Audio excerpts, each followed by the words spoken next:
Bonjour à tous et bienvenue dans le 10e épisode de Cigario et Calva, intitulé L'imposture Welbeck, point d'interrogation, dépression, masturbation, résignation, abattons l'idole Faf. Un vaste programme, c'est parti.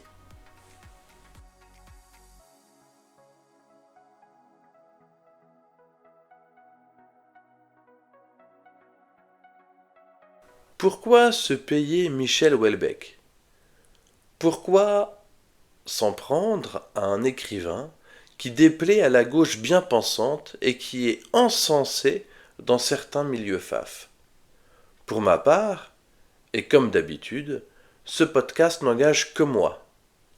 Tout part d'une double désillusion. Tout d'abord, le roman Soumission, sorti en 2015 chez Flammarion. La première fois que je me suis procuré un livre de Michel Houellebecq, Soumission donc, c'était parce qu'il avait provoqué un tollé retentissant et que la caste des bien-pensants désignait l'objet comme un pamphlet islamophobe. Sitôt la nouvelle apprise, je me mis en direction de la librairie la plus proche de chez moi, afin de mettre la main sur ce que le gratin parisien m'avait présenté par médias interposés comme une formidable agression littéraire contre les musulmans. Quelle ne fut pas ma surprise de tomber sur l'affligeante histoire d'un petit bourgeois dépressif, adepte de la masturbation. Je comprends que l'auteur puisse divertir mes amis de droite et de son extrême, avec par ici un hommage à Blois, et par là une attaque contre les gauchistes, mais enfin, ça reste le récit d'un bourgeois blasé qui se touche et qui fantasme sur les étudiantes voilées qui seraient, dans ses rêves, honorées de partager sa couche. Mais les gens qui parlent dans les médias, donc nos élites, semblaient insister pour me convaincre que Michel Houellebecq était un grand écrivain, un provocateur, et que ses ouvrages étaient sulfureux. Pas spécialement désireux de me départir de ma première mauvaise impression, mais intrigué par ce décalage entre ce qu'on pense de Houellebecq et ce que je pense de Houellebecq, je me dis que je suis peut-être passé à côté de quelque chose. Et je me décide à acheter le premier Houellebecq venu. Ce sera Plateforme, sorti en 2001 chez Flammarion. Eh bien, j'ai manqué de foutre ce livre au feu dès la 7e ligne, lorsque le personnage principal, évoquant la mort de son père, dit « T'as fourré ta grosse bite dans la chatte à ma mère ». Mais je venais de lâcher la somme extravagante de 8,10 €, c'est-à-dire l'équivalent de 2 excellentes bouteilles de vin rouge chez Lidl. Je m'auto-convainquis alors facilement de plutôt continuer la lecture de cette œuvre. On retrouve ensuite le grand classique de Houellebecq, forcer au maximum le trait du pseudo-cynisme qui ne ressemble finalement qu'à une moue adolescente. J'en veux pour preuve ce genre de tirade pathétique sur les funérailles du père du personnage principal. Je cite « Je me sentais très à l'aise dans la situation. Beaucoup plus à l'aise que dans un mariage par exemple. Les enterrements, décidément, c'était mon truc. » Fin de citation. Et après cet étalage de faux cynisme, on retombe sur les histoires de pipe show, de bites et de chattes, bref, du Houellebecq pur jus. Page 27. L'auteur écrit « C'est vrai, dans l'ensemble, les musulmans, c'est pas terrible. » Fin de citation. Le genre de propos radicalement droitard qui doit plaire chez nous, faut croire. Page 250. L'auteur vient dans la bouche de Nicole. On est content de le savoir. Quel génie littéraire, dites donc. Je cite « Chaque fois que j'apprenais qu'un terroriste palestinien ou une femme enceinte palestinienne avait été abattu par balle dans la bande de Gaza, j'éprouvais un tressaillement d'enthousiasme à la pensée qu'il y avait un musulman de moins. » Fin de citation. À la lecture de ce genre de littérature, on se dit que Suprême Rap et Avenue Mohamed à l'Académie française, eh bien pourquoi pas. Ensuite, Michel Houellebecq explique que l'Occident c'est caca et qu'il va mourir, avant de lui-même envisager sa mort comme l'enfouissement dans une fosse commune. Plateforme sent la lubricité maladive, le cynisme attardé et la résignation teintée de fatigue. Qu'il s'agisse d'un divertissement littéraire acceptable, pourquoi pas, mais de là à faire de cet écrivain un monument, c'est absolument incompréhensible. Après la lecture de Soumission et de Plateforme, mon inhibition s'était envolée. Je m'explique, et cela constitue ma deuxième désillusion welbeckienne. Je n'avais jamais osé m'attaquer à l'extension du domaine de la lutte et aux particules élémentaires, car la réputation de ses œuvres, la réputation de l'écrivain et les titres des livres en eux-mêmes, tout cela m'apparaissait comme une montagne littéraire infranchissable. Mais après mes deux lectures précédentes, Soumission et Plateforme donc, je me suis dit pourquoi pas, et je me suis procuré les deux ouvrages.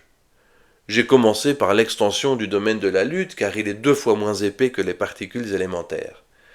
Malgré quelques passages amusants, bien vus et divertissants, notamment une agression en règle contre la psychanalyse et une grossophobie décomplexée, je suis malheureusement retombé sur l'histoire d'un faux dépressif, vrai privilégié, qui raconte ses histoires de branlette. J'ai eu l'impression de retrouver le même personnage crado que dans son bouquin Soumission. Là encore, je ne dis pas que Houellebecq est un mauvais écrivain, il doit être bon puisqu'il est connu. Je dis que ça ne casse pas 3 pattes à un canard, en tout cas par rapport au bruit qu'on en fait autour. Enfin bon, je vais quand même lire les particules élémentaires puisqu'il paraît que c'est culte aussi. Mais j'ai l'énorme pressentiment suivant. Je vais retomber sur l'histoire d'un privilégié qui se dit dépressif et qui aime se toucher. Les particules élémentaires, cette fois, c'est mon 4e Houellebecq et mon 2e Houellebecq considéré comme culte. Je ne peux pas simplement dire que c'est l'histoire d'un privilégié qui se dit dépressif et qui aime se toucher. Je vais essayer de faire une vraie chronique, laborieuse et chiante, mais peut-être qu'au moins je vais trouver du positif, voire du génie là-dedans. Et j'en profite pour rappeler ici une 3e fois je crois, je ne nie pas le talent de divertisseur et d'écrivain de Michel Houellebecq, j'essaie d'entrevoir ce qui en fait une idole dans une partie du milieu nationaliste, ou identitaire, ou faf, peu importe l'étiquette, on se comprend. Les particules élémentaires, c'est un roman constitué d'un prologue, de 3 parties, ainsi que d'un épilogue. Le prologue nous annonce le prophète d'un nouveau monde, voyons cela. La première partie, dès sa première page, on est content d'y apprendre que la collègue du personnage principal a des seins volumineux. Bon, on craint le pire. Dans la foulée, l'auteur nous parle de masturbation dès la page suivante.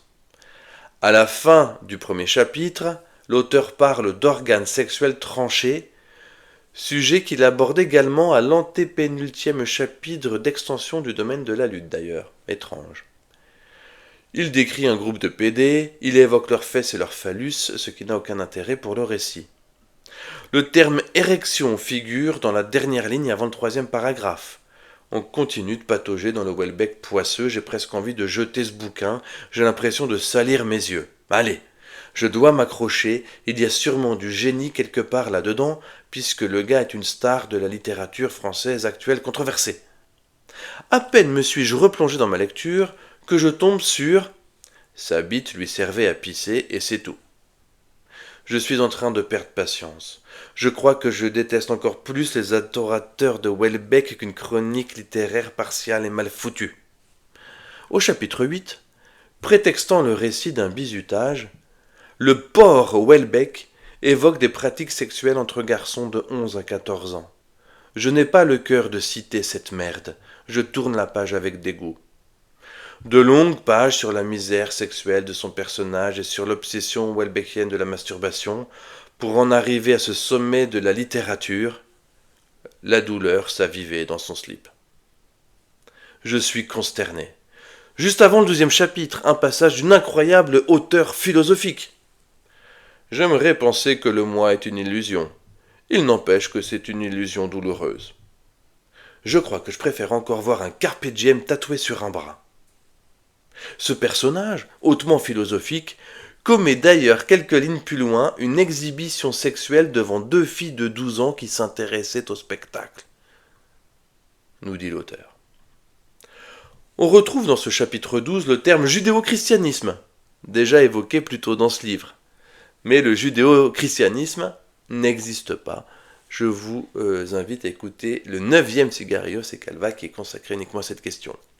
Malgré cette terreur, Michel Houellebecq décrit fort bien le changement de civilisation qu'amène le progressisme. Je cite : « En effet, l'anthropologie chrétienne, longtemps majoritaire dans les pays occidentaux, accordait une importance illimitée à toute vie humaine, de la conception à la mort.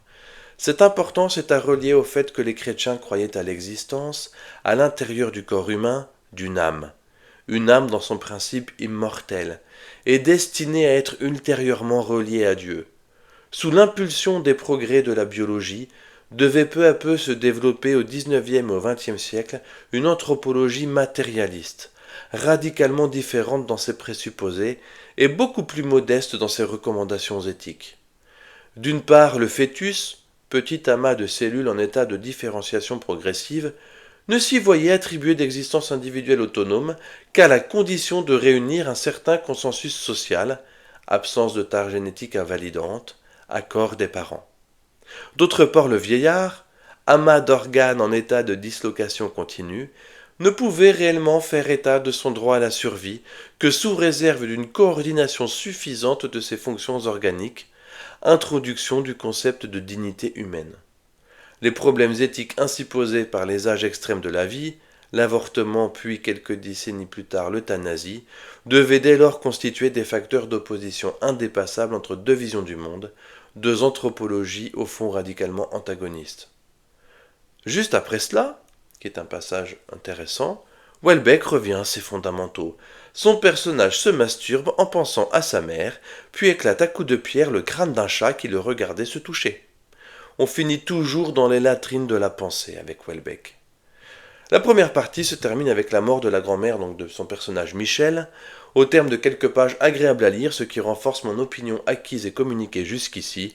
Houellebecq est un bon écrivain, mais il n'y a absolument pas de quoi en faire une idole de droite.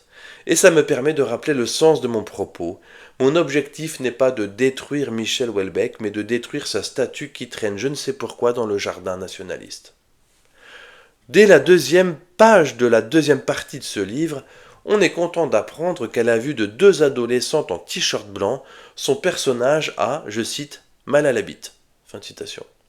Bien entendu, quelques pages plus loin, le personnage se masturbe.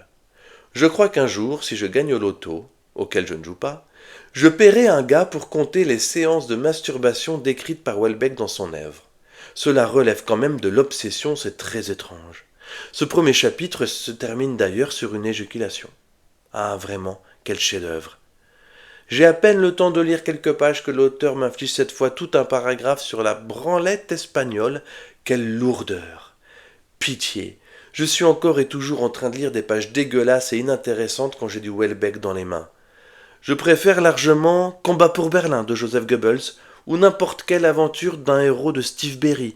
Ce sont de vrais livres, pas du vomi lubrico pseudo-réactionnaire surcoté. Pour cette deuxième partie, après que l'auteur m'ait parlé 2 fois de masturbation en 2 pages, je prends la décision de ne plus relever les allusions sexuelles débiles et obsessionnelles, comme cette tirade aussi pathétique qu'inutile au récit. Le ciel était bleu, de petits nuages flottaient comme des éclaboussures de sperme. Pauvre type, une idole droitarde, ce déchet. La droite a des exigences désormais bien basses. J'ai bien fait de prendre la décision radicale de ne plus relever les cochonneries grotesques de Michel Houellebecq, car c'est dans les pages suivantes toujours une obsession. Cependant, je ne peux pas vous priver, au chapitre 9, de ce morceau d'anthologie littéraire du héros des intellos droitards. Je cite : « Il avait l'impression d'avoir entre les jambes un bout de viande suintant et putréfié, dévoré par les vers. » Fin de citation. Mais heureusement, quelques lignes plus loin, ce chapitre se termine par une considération oiseuse sur le déclin de l'Occident, de quoi passer pour un sacré réac auprès de ses fans politisés. Ce qui frappe chez Michel Houellebecq, et notamment dans ses particules élémentaires, c'est que là où ces turiféraires prétendent qu'il croque presque inconsciemment les travers de l'homme et de la société, il ne fait que grossir le trait pour faire entrer le vaste monde dans ce petit univers étriqué de la mesquinerie, de la bassesse et du cynisme à la petite semaine. Je préfère encore déprimer avec Sioran que persifler avec Houellebecq. Dans le chapitre 13 de cette deuxième partie, Michel Houellebecq écrit, même s'il le fait dire à un autre personnage, que tous les grands écrivains sont des réactionnaires. On touche là sans le faire exprès au fond de cet article. Suffit-il d'être un écrivain réactionnaire pour mériter l'adulation d'une famille politique? J'espère avoir prouvé jusqu'ici que non. Écrasons l'infâme statue. Feu sur l'idole. Tenez, vous vous rappelez quand je parlais du fantasme de Houellebecq sur les étudiantes à la fin de Soumission? Eh bien, dès les particules élémentaires, roman écrit 27 ans plus tôt, Houellebecq confesse déjà ce type d'obsession malsaine. Je cite. Il y avait 3 mecs et une trentaine de filles. Une trentaine de filles de 16 ans. Blondes, brunes, rousses, françaises, beurrettes, asiatiques. Toutes délicieuses, toutes désirables. Et elles couchaient, ça se voyait, elles couchaient. Elles changeaient de garçon, elles profitaient de leur jeunesse. Tous les jours je passais devant le distributeur de préservatifs. Elle ne se gênait pas pour en prendre devant moi. Ce qui a tout déclenché, c'est quand j'ai commencé à me dire que j'avais peut-être une chance. Il devait y avoir beaucoup de filles de divorcées. J'arriverais bien à en trouver une à la recherche d'une image paternelle. Mais gros porc! Quel gros porc! La récurrence de certaines lubies de l'auteur dans son œuvre disqualifie à mon sens la pseudo-démarche littéraire ou un éventuel effacement de l'auteur derrière ses personnages. J'ai l'intime conviction de l'extension du domaine de la lutte en 1994 jusqu'à Sérotonine en 2019, que ce sont au contraire les personnages créés par Houellebecq qui essaient tant bien que mal de dissimuler tout le grotesque, le vulgaire et le pitoyablement lubrique de l'auteur. Enfin bref, je me suis engagé à faire une vraie chronique des particules élémentaires, même si je pense que j'aurais pu les résumer de la même manière que l'extension du domaine de la lutte. Comme Freud, Houellebecq couche sur le papier ses propres turpitudes en essayant de faire croire, non par la pseudo-science, mais par ses personnages, qu'elles sont universelles. On découvre par exemple dans cette deuxième partie que Houellebecq a une toute petite bite et que pour cette raison il a commencé à haïr les nègres. Sombre mongolien. Ce passage est suivi d'un autre où l'auteur explique comment, professeur, il se masturbe en classe devant les lycéennes ou sur la dissertation d'une beurette. Ridicule écrivaillon pervers. Quelques passages plus loin, autre sommet littéraire. Je cite. « Je te fais jouir maintenant ou tu préfères que je te branle dans le taxi ?» Fin de citation. Parfois, Houellebecq sort sa plume de son slip pour la tremper dans ce pseudo-désespoir qui ferait même soupirer un lycéen gothique et lever les yeux au ciel. Je cite. « Je ne sers à rien, dit Bruno avec résignation. » Fin de citation. Super. Mais l'auteur, pardon, le génial écrivain réactionnaire coqueluche d'une droite sur laquelle je me pose de plus en plus de questions à mesure que je m'enlise dans cette littérature poisseuse et stérile, revient à ses fondamentaux. On est ravi d'apprendre qu'un bassiste préfère la pipe à la pénétration. Impossible de tenir mon engagement d'en finir avec les tirades sexuelles de Houellebecq, tant elles sont à la fois omniprésentes et absolument inutiles au récit. C'est du remplissage, ou de la perversité, ou les deux, mais cela n'a rien à voir avec de la littérature de droite. Je n'en suis même pas au chapitre 16 dans cette deuxième partie, mais j'ai l'impression constante de m'enliser dans la crasse de l'auteur. On m'avait survendu du littéraire, et je me retrouve à patauger dans les pissotières.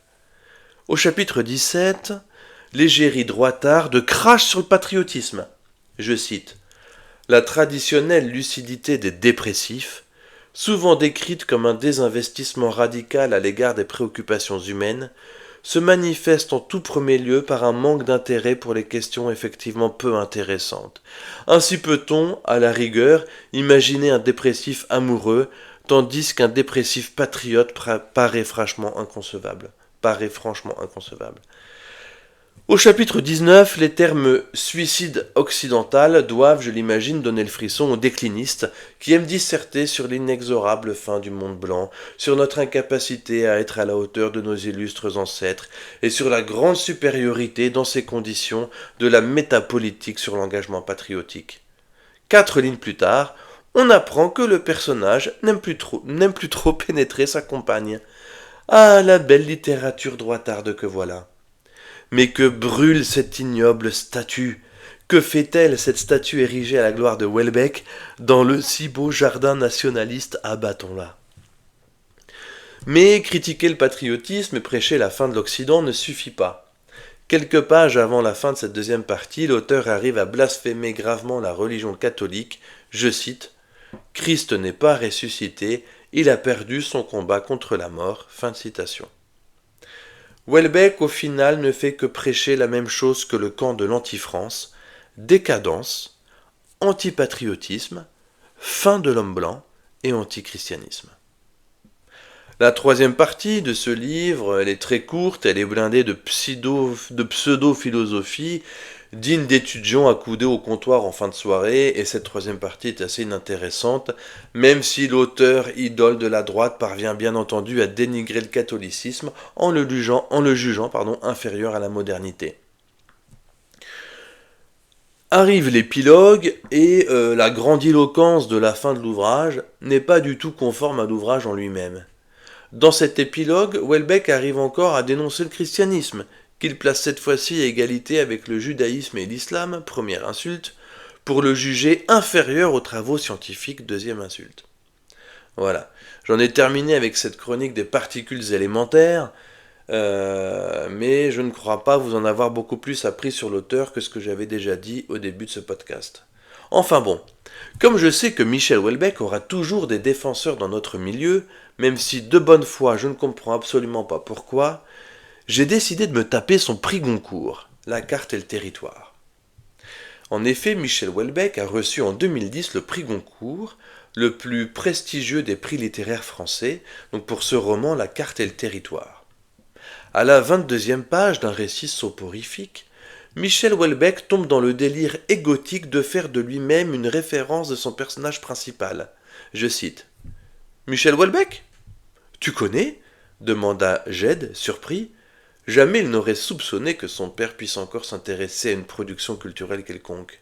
« Il y a une petite bibliothèque à la maison de retraite. J'ai lu 2 de ses romans. C'est un bon auteur, il me semble. C'est agréable à lire, et il a une vision assez juste de la société. » Fin de citation. Eh bien écoutez, je crois qu'on tient là la scène de masturbation la plus écœurante de l'œuvre de Houellebecq. Cette scène se masturbe avec l'ajout de cette fausse noirceur propre au poseur. Je cite encore. Si même quelqu'un d'aussi profondément paralysé dans une routine désespérée et mortelle, quelqu'un d'aussi profondément engagé dans la voie sombre dans l'allée des ombres de la mort que l'était son père, avait remarqué l'existence de Houellebecq, c'est qu'il y avait quelque chose décidément chez cet auteur. Fin de citation. Ben voyons. On trouve dans ce bouquin quelques vérités comme ce bien senti, ses contemporains en savaient général un peu moins sur la vie de Jésus que sur celle de Spider-Man. Mais on retombe aussitôt dans ce que j'appelle le style Houellebecq, je cite. Ged n'avait jamais eu une érection pareille, ça faisait franchement mal, il tremblait sur place et avait l'impression qu'il allait bientôt s'évanouir. Fin de citation. Bien entendu, comme d'habitude, ce passage où on parle de sexe n'est absolument d'aucune utilité pour le récit. Plus loin, dans le premier chapitre de la deuxième partie, Houellebecq parle à nouveau de lui par la bouche de son personnage et lui fait dire que, de notoriété publique, Houellebecq était un solitaire à forte tendance misanthropique. Sûrement Houellebecq se voit-il comme cela, mais ce que sa littérature met en évidence, c'est que la misanthropie de Houellebecq est plutôt une pose, voire un effort, qu'un trait de caractère. Ensuite, l'auteur déroule sa deuxième partie sans encombre jusqu'à la troisième partie, confirmant ce qui a été dit plusieurs fois jusqu'ici, quand Houellebecq oublie de parler de son organe reproducteur, il produit du divertissement littéraire d'assez bonne qualité. La troisième partie s'ouvre sur le meurtre de Michel Houellebecq et de son chien, et l'on est heureux d'apprendre que le commissaire chargé de l'enquête ne possède pas assez de spermatozoïdes pour offrir une douche de sperme à sa compagne. Bien entendu, comme absolument tout le temps, cette précision est en tout point inutile au récit. Enfin bon, cela ne l'empêche pas de gagner le Goncourt, alors pourquoi se gêner ? Le plus incompréhensible dans tout cela n'étant pas le prix Goncourt, mais l'adoration de Michel Houellebecq par le peuple de droite. Enfin bon, il faut dire que juste après ces considérations sur le remplissage d'une cuillère à café avec du sperme, Houellebecq cite Drieux-La Rochelle, un name-dropping qui ne peut pas laisser indifférent le lourdeau droitard. Le livre se termine sur un poussif épilogue, à la fin duquel l'auteur nous fait comprendre qu'il aime enfoncer des portes ouvertes. En l'occurrence que la nature éternelle reprendra toujours le dessus sur les vicissitudes éphémères de l'espèce humaine, sans avoir oublié bien entendu, à 2 pages de la fin, de reparler de masturbation. Second cours que je m'étais procuré pour voir s'il allait me révéler une autre facette de Welbeck, ne fut finalement que du Welbeck avec un peu moins de trash et de sexe que d'habitude. Il n'y avait rien de plus, mais il y avait au moins cela en moins. C'est toujours ça de prix. Je vais maintenant parler de sérotonine, et en ce moment, vous le savez, avec la crise des agriculteurs, ressortent quelques citations de sérotonine où on dit que Michel Houellebecq a très bien senti le monde paysan, etc. Et on fait de lui un quasi-sociologue. Eh bien, je suis désolé, là je vais parler un peu de sérotonine. Pour moi, si on veut lire un bouquin sympa, un roman sympa et intéressant et avec une bonne morale sur le monde paysan, eh bien, il faut lire un livre d'un homme de gauche, il faut lire Mohican de Éric Fotorino. Voilà. Éric Fotorino a écrit Mohican, l'histoire d'un paysan qui se bat contre des marchands d'éoliennes. Et ça, ça nous fait une belle chronique et une belle histoire sur le monde paysan actuel, bien plus que le sérotonine dont je vais parler maintenant. Je ferme la parenthèse. Revenons donc à sérotonine et à Michel Houellebecq. Je ne pensais pas, donc, après avoir lu les 5 ouvrages de Houellebecq dont je viens déjà de parler depuis le début du podcast, relire du Houellebecq un de ces jours. Et pourtant, en 2020, rappelez-vous, on était en plein confinement. Et j'entends dire du bien de sérotonine, paru un an plus tôt en 2019. J'en vois même une critique élogieuse et à la gloire de Houellebecq dans l'une des revues de notre milieu. Alors, je crois que c'était Élément. Je décide de ne pas m'y intéresser plus que ça, mais alors que je me rends au supermarché, je croise un bus sur le flanc duquel est affichée une publicité géante pour sérotonine. Je vais alors me livrer à un acte de malhonnêteté intellectuelle, que je me dois de vous confier. Acheter ce livre une fois de plus encensé par une partie de ma famille politique, mais cette fois dans le but d'en dire du mal, de chercher à confirmer tout le mal que je pense de la prose de Michel Houellebecq. Cependant, une fois le livre en main, j'attaque tout de même la lecture avec l'envie de passer un bon moment et de ne pas être déçu en tombant par exemple sur un personnage dépressif, accro à la masturbation et résigné. Voyons cela. Dès les premières pages, à vrai dire dès la deuxième page, on retrouve la dépression forcée et la résignation surjouée, le faux désespoir pathétique qu'on retrouve aussi page 136, 147 ou encore 178. En pages 2 et 3, on a droit, je cite, à « Je déteste mon prénom, j'ai finalement échoué, ma vie se termine dans la tristesse et la souffrance, je considère mon prénom comme entièrement raté, ce dégoûtant prénom, mon incapacité à reprendre ma vie en main, antidépresseur, etc., etc. » Des antidépresseurs, nous explique l'auteur, qui peuvent avoir comme effet secondaire les nausées, la disparition de la libido et l'impuissance, et Houellebecq de préciser « Je n'avais jamais souffert de nausées ». En quelques lignes seulement, les 4 premières pages et demie de Sérotonine plantent le décor, misère sexuelle et dépression. Ce côté dépressif, toujours surjoué, je l'ai déjà dit, toujours exagéré, sonnant finalement faux, cette insistance sur l'absence d'espérance possible, page 136, et cette dénonciation puérile de la nullité de la vie adulte, page 147, font de la littérature de Houellebecq un concentré d'accablement et d'abattement, une littérature qui érige l'accablement et l'abattement en mots d'ordre, voire en style de vie. Peut-être est-ce cela aussi qui permet d'expliquer le succès de Houellebecq dans nos milieux. Sa littérature vient chatouiller la fibre décliniste d'une partie de notre famille politique, et c'est bien déplorable. Bien entendu, cet ouvrage de Houellebecq revient sans cesse à la bite dès la page 20 et à la chatte, page 22. Entre problèmes d'érection et histoire de phallus triomphant, on ne sort jamais de la littérature de porc, et cela m'a consterné encore plus dans ce sérotonine avec des fantasmes envers des mineurs que l'auteur n'arrive même pas à cacher, sans compter un passage de pure littérature pour pédophiles aux pages 213 à 216. Procurez-vous le poche de sérotonine et lisez les pages 213 à 216, c'est de la littérature pédophile. Rien ne nous est épargné dans cet ouvrage poisseux qu'est Sérotonine. Gangbang, pipe, anal, gorge profonde, zoophilie, etc., Michel Houellebecq ne concourt pas au prix Goncourt cette fois-ci, et ça se voit. Bien entendu, l'auteur adoré, et parfois même cité par les droitards, se livre à un blasphème contre Dieu, page 180, juste après avoir encore fait montre de désespoir surjoué, page 178, sur le monde qui serait dur, impitoyable et décevant. Une chouinerie mêlée à une attirance pitoyable, et là aussi surjouée pour la dépression, je cite. Je maintenais le désespoir à un niveau acceptable. On peut vivre en étant désespéré.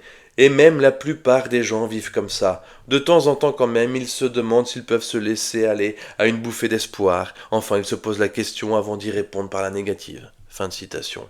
Ces grotesques élucubrations sont bien loin du désespéré de Léon Bloy. On passera sur de nouvelles références au judéo-christianisme évoquées dans l'émission précédente, donc Sigarios et Calva numéro 9. On passera sur d'innombrables descriptions lubriques absolument inutiles au récit, comme dans tous ses livres. Le déroulé de l'histoire, malgré quelques longueurs, est digne d'un romancier qui maîtrise sa discipline, comme dans Anéantir d'ailleurs, dont je ne parle pas dans ce podcast, mais qui est un roman tout à fait lisible, acceptable et agréable. Mais le fond aussi toujours, entre l'inintéressant et le déprimant, entre l'accessoire et le morbide, et toujours avec cette indécrottable vulgarité lubrique qui le pousse par exemple à proposer, à moins de 15 pages de la fin de son ouvrage, de remplacer l'expression jeune fille en fleurs par jeune chatte humide. Sans avoir oublié de justifier sur plusieurs pages l'utilité d'assassiner l'enfant de 4 ans de la femme qu'on aime et qui n'est pas de soi. Enfin bref, dernière opinion à propos de Sérotonine, et j'aurai enfin terminé de justifier le déboulonnage de la statue de Michel Houellebecq que certains ont cru bon d'ériger dans le jardin droitard. Les derniers chapitres de Sérotonine confirment que l'écrivain mélange son sort et ses turpitudes personnelles avec le destin de l'Occident. Une vision extrêmement nombriliste de la vie et des événements qui fait de Houellebecq non pas un commentateur du déclin de notre civilisation, mais plutôt un décliniste en chef, un partisan, un militant du déclin de l'Occident. En conclusion, je suis à peu près certain, à la lecture de ces quelques ouvrages, que la bonne réputation de Michel Houellebecq parmi les conservateurs, ou réactionnaires, ou nationalistes, ou que sais-je, vient plutôt de la haine du camp de la tolérance pour Houellebecq, ou des interviews données par Houellebecq, que de la lecture des livres de Houellebecq. Il est également probable que certains apprécient vraiment l'hermétisme des personnages de Houellebecq au progressisme et au multiculturalisme. Mais comme je l'ai dit plusieurs fois, trop peut-être, dans cette entreprise de démolition de la statue droitarde de Michel Houellebecq, ce n'est pas le romancier que j'ai souhaité dénoncer et dégrader, mais sa réputation surréalistement bonne dans le camp des Français censés être saints et non reniés. D'ailleurs, j'ai souvent, dans ce podcast, critiqué l'amour des droitards pour Houellebecq, mais qu'on s'entende bien, le terme droitard n'est pas dans ma bouche un reproche. C'est au contraire parce que je suis moi-même un droitard que j'ai voulu, par cette petite revue d'une partie de la littérature houellebecquienne, détruire cette idole honteuse qui dégueulasse notre panthéon intellectuel de droite. Enfin, il m'apparaît juste de préciser ici que je ne connais pas l'homme Michel Houellebecq, mais que j'ai parlé de l'écrivain Michel Houellebecq à travers les ouvrages qu'il a lui-même mis à notre disposition via ses éditeurs. Voilà, chers amis, c'est la fin de ce 10e Sigarios et Calva, consacré au déboulonnage de la statue de Michel Houellebecq qui trône indûment dans le jardin nationaliste, en tout cas selon moi. J'espère que cet exposé vous aura montré en quoi Michel Houellebecq, pour moi, ne peut pas être d'une idole de droite, même s'il est un romancier qu'on peut tout à fait lire pour se divertir. On se retrouve dans 2 semaines, chers amis, pour le 11e Sigarios et Calva. Ce sera un format assez spécial puisque j'aurai l'honneur de recevoir Monsieur l'abbé Dutail pour la sortie de son livre intitulé « Catholicisme et national-socialisme, l'impossible conciliation ?» A très bientôt.